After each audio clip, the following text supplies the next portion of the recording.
Hi guys, thanks for rejoining me. I was originally going to do this and the previous video, which was all about the scenery on the embankment, all as one video, which would have been about at least half an hour long, but I decided to split it into two, so this is kind of part two. This vid is all about the just improvements of Locos, a special project I've been working on with one of my Bachmann 37s, which has taken a long time, and also our new storage technique on the layout. And then I'll also in this video have some more running shots. A few months ago I started running the railway, even though I'm still gradually building the layout still and adding a lot of the scenery. And if you're someone like me who likes to run a lot of different things and keep a lot of things moving on and off the depot very quickly, it gets a bit difficult having such a small fiddle yard like you'll see here. And I needed to find a good way to store the engines that weren't actually on the layout, or the coaches and wagons that weren't actually on the layout. What I've been doing for a few months is, now this is still a temporary home for the layout. I don't think it's always going to be in my bedroom as it is just now, but the wardrobe in the back here, I've been using the top level to store all of the coaches and wagons that aren't on the layout, taking them out as and when required. It is a little bit tedious, but it's quite a small space, so there's not really much else I can do unless I want to build a big fiddle yard. I do quite like that.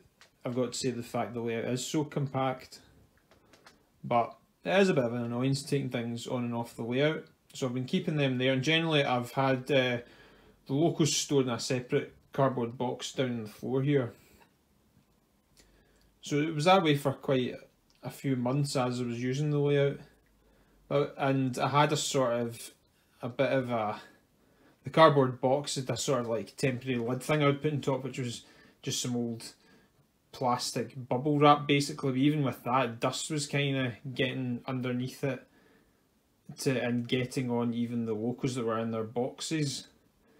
And I'll show you what I mean. Just a little snapshot of some of the Locos for you all to see. This is 25087. This is a Bachmann Class 25 I've had since about 2002, I think. Great runner, love it. See, I generally just keep the Locos in polystyrene, well, the older boxes are polystyrene ones anyway, but the great thing about these like older Bachmann or lean ones, they just kind of slip in and out of polystyrene, so when I'm in the middle of a running session, I can just kind of slip them in and out and on and off the layout. It doesn't take long. Like I said, I'd love to just have loads of sidings, but there's no space. There's a 47535 University of Leicester with its flush fronts, which you may have seen on the layout. Large logo, BR livery. The Bachmann Locos, I've got to say, they're well packaged and well protected. And here's 37403 Isle of Mull. There's quite a few older Lima Locos. There's 48765 Jimmy Milne, 47461 Charles Rennie McIntosh, belongs to my old man. There's a Lima 27 we've got as well. Makes occasional appearances, need to give her wheels a bit of a clean again. Bit of detail at some point. Now I also wanted to show, it's not a new addition to the layout, but it's almost like having a new Loco, because I'm pleased I've managed to give it a bit of an upgrade. This is my Bachmann 37423, so Murray Morrison. This is another one of the projects I've been working on, as well as all the scenic work. And you'll see she's been weathered and looks a bit better now.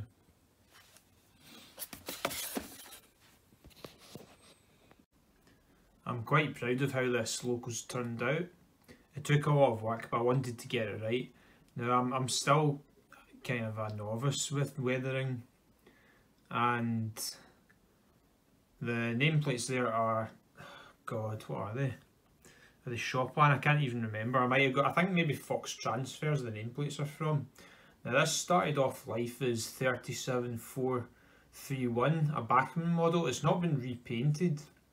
I've just simply weathered it and added what I think are a couple of improvements. I'll show you some photos of how she looked before, but it looks alright from this angle, but this is from one of the earliest batches of Bachmann 37s, which Bachmann got it completely wrong in terms of dimensions. When you see the Loco head on, the body shape's not quite right, and there's other people will probably point out a few other imperfections, but another thing is the doors here. There's something not quite right, they're a bit too far inward or something. I couldn't really change that. Part of the reason I weathered the Loco is actually just to cover up some imperfections. I tried to renumber 431 about 12 or 13 years ago when I was a kid. Didn't do a great job, so part of the reason that this was to cover up the mistakes I made there. So, right, where do I start?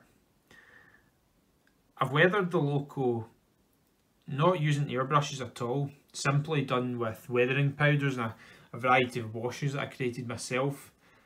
Although I did repaint the yellow ends a more realistic yellow colour.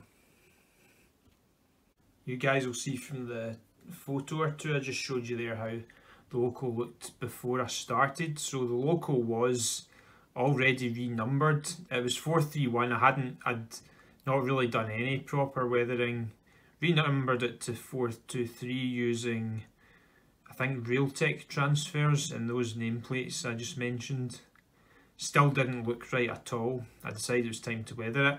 Part of the reason I did the weathering, it was to also cover up the poor first version of Bachmann's intercity mainline attempt at the livery.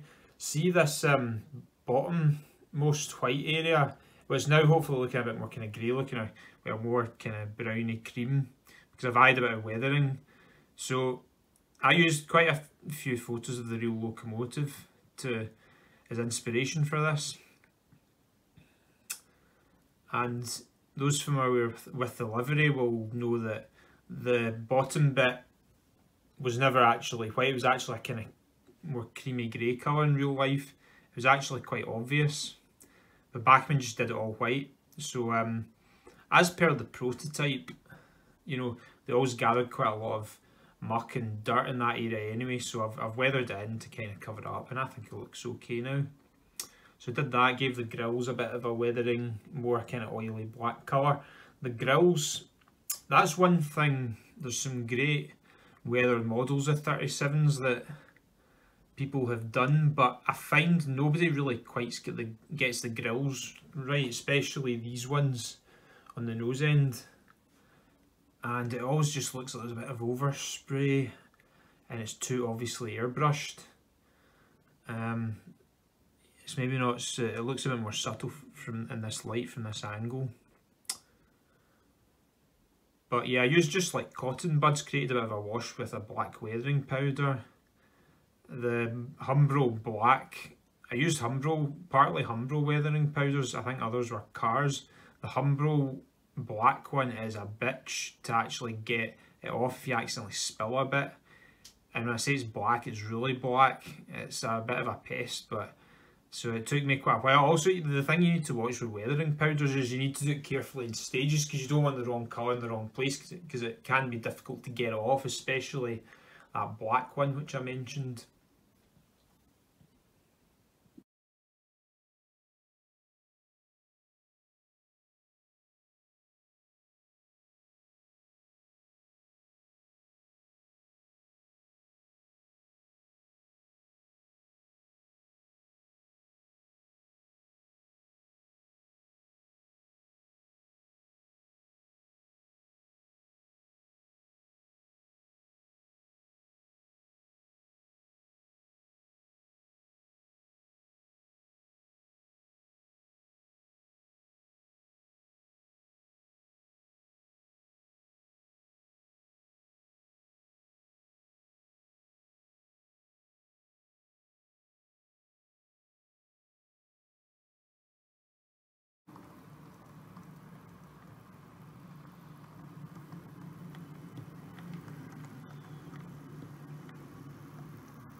Here's an interesting wee comparison for you. This is 423 lined up alongside a couple of other my Model 37s. On the right we've got Loco, which is also one of the earlier batch of Bachmann 37s. On the left here we've got Lima 013, and I wanted to get out Isle of Mull because Isle of Mull is one of the latter batches of Bachmann 37s where they've got the body shell right, but I simply could not be bothered going into the box and getting the Loco out. I've been working and I'm tired, so I'm afraid you're going to need to make do with 013, but it makes for an interesting comparison. So yeah, one of the earlier Bachmann 37s again here on the right with 408. You can see, I think more clearly on it, how Bachmann got it wrong with the dimensions. But I do think, after the weathering, the 423 isn't as obvious. It does somehow cover up. Maybe it's just me, but I think it looks a lot better there. It's amazing what weathering can do. Now the Loco isn't finished yet. I want to add F cables, and I want to add maybe a couple other buffer beam details if I can without having to replace that coupling. But I think I've done the main changes. Weathered the windscreens a bit quite subtly. A lot of people I find overdo it. So this is just my way, it's not everyone's way of weathering. I had to add new electric warning flashes. Now, so the way I do it is apply the weathering powder, brush it in, and spray a can of matte aerosol varnish. I've never used an airbrush in my life. This is just the way I do it, pretty Spartan. I used aerosol. See these yellow ends? That was done with a yellow Umbro aerosol. Now I didn't do a great job. I hold my hand up with that. You might notice there's a couple of kind of brush strokes because there was somehow it just didn't. I just need to try and adjust the focus. Somehow it didn't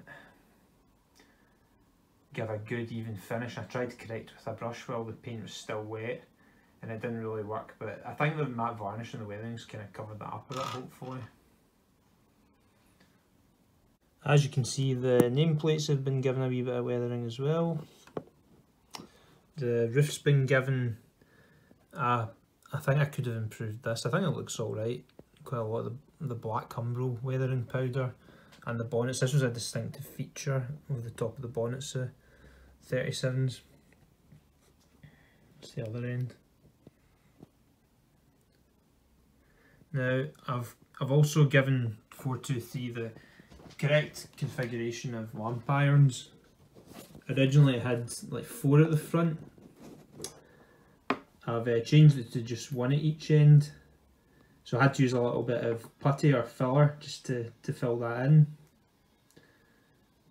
But quite pleased with the end result. Another thing you need to watch if you choose to use weathering powders like me is you don't get it in the mechanism, you keep the wheels nice and clean, so I had to clean the wheels as I was going. So it took a bit of work, this Loco. I could have easily just done what they do with factory weathered models and just give it a kind of spray of muck in the underframe, but I wanted to do more than that.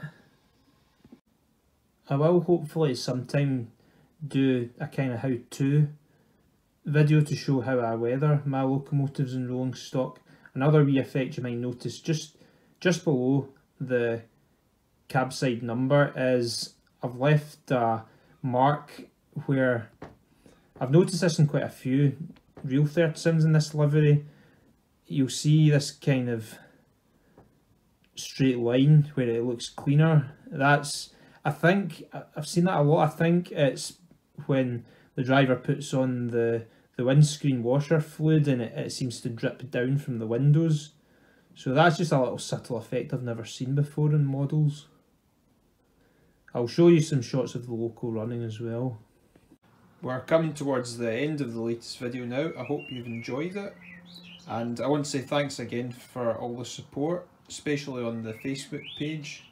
I'm going to end the video showing you some shots of the trains running, and I'll quickly run through a couple of things which I hope to get accomplished in the coming months. It is getting into summertime, and it's, you know, the weather getting warmer. It's not a great time to be doing railway modelling, but I'll outline a few things that I want to get done. There's just not enough hours in the day. I'm busy working and stuff, and the progress of the layout continues at a very slow pace. What I want to do soon enough is the shed here. I want to get properly painted, and I'd filled in the joins. It was actually built about 2 decades ago and it kind of fell apart. It's an old Gauge Master one. I want to eventually properly finish painting and weathering that, including in the inside. And things at the back here need properly fixed into place, like the background, the fuel storage tanker, and I want to build a little wall around it, just add bits of detail there. Maybe one or two other things on the fueling point. I need to make this siding in the foreground here, give it a bit of vegetation and stuff like that. And there's also a Loco project I'm working on, you might have noticed on the Facebook page, which is unfinished. It's one, like, I've got so many hands in different pies in the layout, and this was just one of the things. This is class 20, I'll just run on to the layout.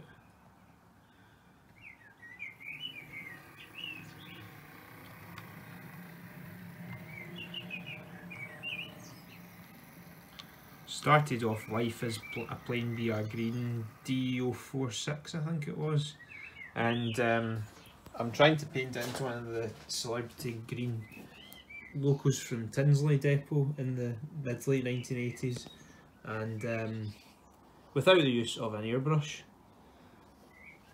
I still need to give it like numbers, paint the roof, etc. It doesn't look amazing, but it might look half decent when it's done. I'm looking forward to getting that finished. Adding the head code discs, bit of weathering. I'll need to get the transfers to give it the numbers, etc. But I think my attention will switch to that for a wee while. It is completely hand painted apart from the yellow ends, which were with a BR yellow warning panel aerosol, which didn't come out too great, but hopefully the weathering can cover some of that up. But thanks for watching the video, and I'll leave you with some shots of trains running on the layout. Thank you.